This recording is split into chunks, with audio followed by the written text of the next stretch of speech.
আসসালামু আলাইকুম রহমতুল্লাহ।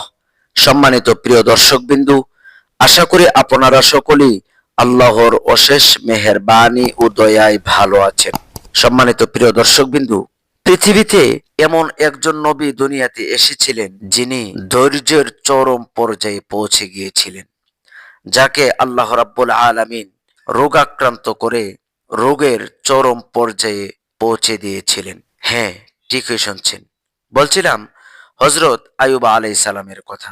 হযরত আইয়ুব আলাইহিস সালাম ধৈর্যকারী নবীগণের মধ্যে শীর্ষস্থানীয় এবং অনন্য দৃষ্টান্ত ছিলেন। ইবনে কাসিরের বর্ণনা অনুযায়ী তিনি ইসহাক আলাইহিস সালামের দুই যমজ পুত্র ইস ও ইয়াকুবের মধ্যকার প্রথম পুত্র ইস এবং এর প্রপুত্র ছিলেন, আর তার স্ত্রী ছিলেন ইয়াকুব পুত্র ইউসুফ আলাইহিস সালামের পুত্রী লাইয়া বিনতে ইফরাইম বিন ইউসুফ।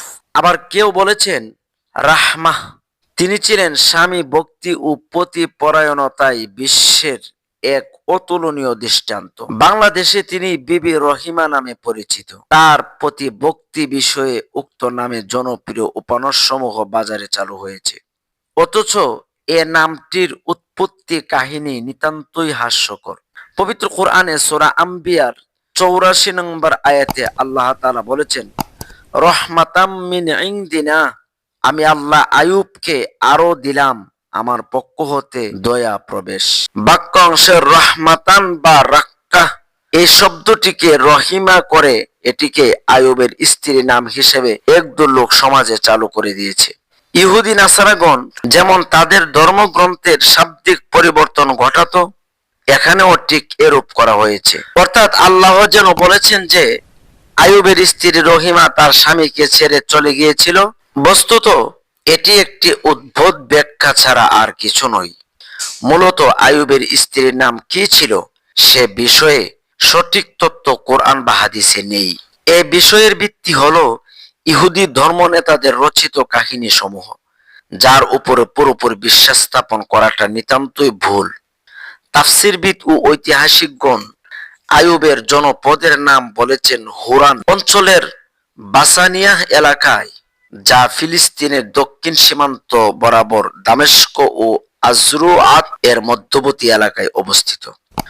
পবিত্র কোরআনে 4টি সূরায় 8টি আয়াতে আইয়ুব আলাইহিস সালামের কথা এসেছে, যথা সূরা নিসার 163 নম্বর আয়াত, সূরা আনআমের 84 নম্বর আয়াত এবং সূরা আম্বিয়ার 83 এবং 84 এবং সূরা সাদের 41 থেকে নিয়ে 46 নম্বর আয়াত পর্যন্ত।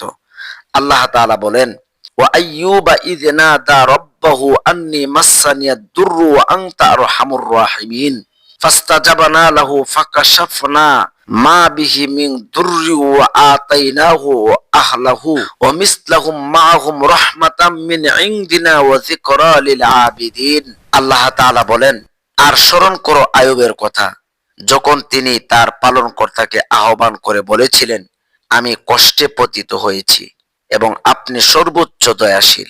অতঃপর আমরা তার আহ্বানে সাড়া দিলাম এবং তার দুঃখ কষ্ট দূর করে দিলাম, তার পরিবার বর্গকে ফিরিয়ে দিলাম এবং তাদের সাথে তাদের সমপরিমাণ আরো দিলাম।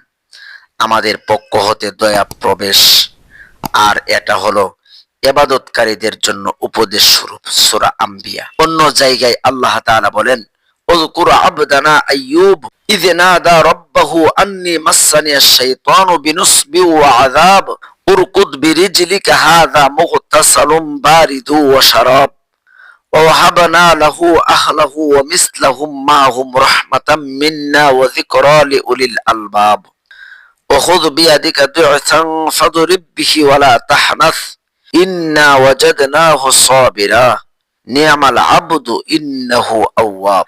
আল্লাহ তাআলা বলেন, আর তুমি বর্ণনা করো আমাদের বান্দা আইয়ুবের কথা, যখন সে তার পালনকর্তাকে আহ্বান করে বলল, শয়তান আমাকে রোগের কষ্ট এবং সম্পদ ও সন্তান হারানোর যন্ত্রণা পৌঁছেছে। আমরা তাকে বললাম, তুমি তোমার পা দিয়ে ভূমিতে আঘাত করো। ফলে পানি নির্গত হলো এবং দেখা গেল যে এটি গোসলের জন্য ঠান্ডা পানি এবং পানের জন্য উত্তম পানীয়। আর আমরা তাকে দিয়ে দিলাম তার পরিবার বর্গ এবং তাদের সাথে তাদের সমপরিমাণ আমাদের পক্ষ হতে রহমত স্বরূপ এবং জ্ঞানীদের জন্য উপদেশ স্বরূপ। আমরা তাকে বললাম, তুমি তোমার হাতে এক মুঠো তিনও শলা নাও, অতঃপর তা দিয়ে স্ত্রীকে আঘাত করো এবং শপথ ভঙ্গ করো না, বরং শপথ পূর্ণ করো। এভাবে আমরা তাকে পেলাম ধৈর্যশীল রূপে। কতই না চমৎকার বান্দা সে, নিশ্চয়ই সে ছিল আমার দিকে অধিক প্রত্যাবর্তনশীল। সূরা সাদ। অন্যত্র আল্লাহ তাআলা বলেন, ওয়াকাযালিকা নাজিজিল মুহসিনিন, আর এভাবেই আমি আল্লাহ সৎ কর্মশীলদের পুরস্কৃত করে থাকি।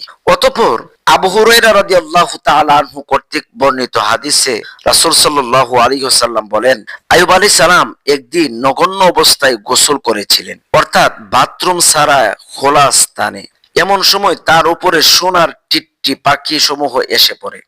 তখন আইয়ুব সেগুলোকে ধরে কাপড়ে ভরতে থাকে। এমন অবস্থায় আল্লাহ তাআলা তাকে ডেকে বললেন, হে আইয়ুব, আমি কি তোমাকে এসব থেকে মুনাফিকহীন করিনি? আইয়ুব আলাইহিস সালাম বললেন, হে আল্লাহ, তোমার ইজ্জতের কসম, অবশ্যই তুমি আমাকে তা দিয়েছো, কিন্তু তোমার বরকত থেকে আমি মুনাফিকহীন নই। হযরত আইয়ুব আলাইহিস সালাম সম্পর্কে কোরআনে ও হাদিসে উক্ত বক্তব্যগুলির বাইরে আর কোনো বক্তব্য বা ইঙ্গিত নেই। কোরআন থেকে মূল যে বিষয়টি প্রতিবাদ হয় তা এই যে আল্লাহ আইয়ুবকে কঠিন পরীক্ষায় ফেলেছিলেন। সে পরীক্ষায় আইয়ুব উত্তীর্ণ হয়েছিলেন। তার পুরস্কার স্বরূপ আল্লাহ তাকে হারানো নিয়ামত সমূহের দ্বিগুণ ফেরত দিয়েছিলেন। সুবহানাল্লাহ। আল্লাহ এখানে ইব্রাহিম আলাইহিস সালাম, মুসা আলাইহিস সালাম, দাউদ আলাইহিস সালাম, সুলাইমান আলাইহিস সালাম, আইয়ুব এবং ইউনুস প্রমুখ নবীগণের কষ্ট ভোগের কাহিনী শুনিয়ে শেষ নবীকে সান্ত্বনা দিয়েছেন এবং সেই সাথে উম্মতে মুহাম্মদীকে যে কোনো বিপদ আপদে দ্বীনের উপর দৃঢ় থাকার উপদেশ দিয়েছেন। বিপদে ধৈর্য ধারণ করাই এবং আল্লাহর পরীক্ষাকে হাসি মুখে বরণ করে নেওয়াই আল্লাহ আইয়ুব আলাইহিস সালামকে সবরকারী হিসাবে ও সুন্দর বান্দা হিসাবে প্রশংসা করেছেন। সূরা সাদ। প্রত্যেক নবীকে কঠিন পরীক্ষা সমূহ দিতে হয়েছে। তারা সকলেই সেসব পরীক্ষায় ধৈর্য ধারণ করেছেন এবং উত্তীর্ণ হয়েছেন। কিন্তু আইয়ুব আলাইহিস সালামের আলোচনায় বিশেষভাবে ইন্না ওয়াজাদনাহু সাবিরা এ কথাটা এসেছে, অর্থাৎ আমি আল্লাহ তাকে ধৈর্যশীল হিসাবে পেলাম। সূরা সাদ।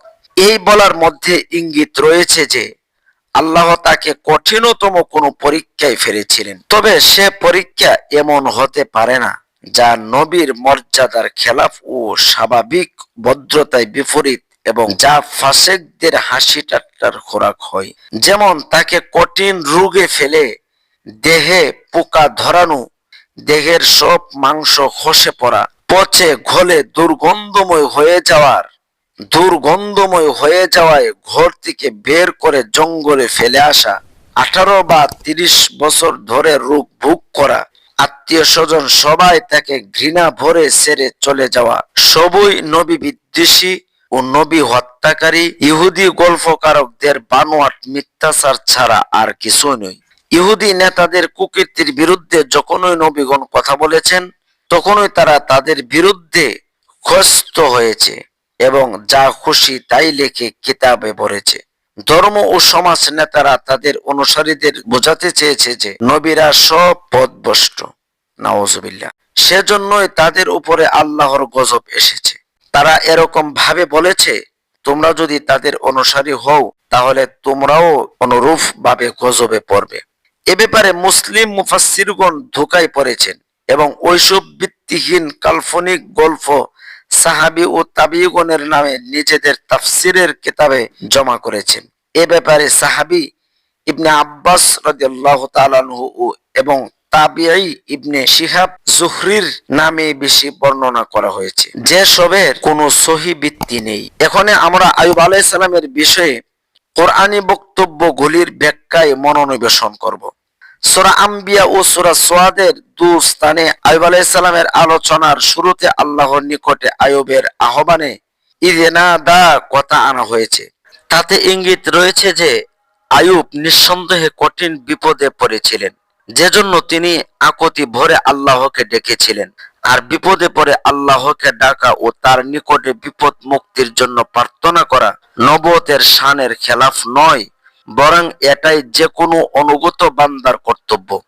তিনি বিপদে ধৈর্য হারিয়ে এটা করেননি, বরং বিপদ দূর করে দেবার জন্য আল্লাহর নিকটে প্রার্থনা করেছিলেন। তবে সেই বিপদ কি ধরনের ছিল সে বিষয়ে কিছুই উল্লেখিত হয়নি, অতএব আল্লাহ এ বিষয়ে সর্বাধিক অবগত। সম্মানিত প্রিয় দর্শকবিন্দু, আইয়ুব আলাইহিস সালামের বাকি অংশটুকু আমরা দ্বিতীয় পাঠে শুনবো। আল্লাহ তাআলা আমাদেরকে এ ঘটনা থেকে শিক্ষা গ্রহণ করার তৌফিক দান করুন। আল্লাহুম্মা আমিন।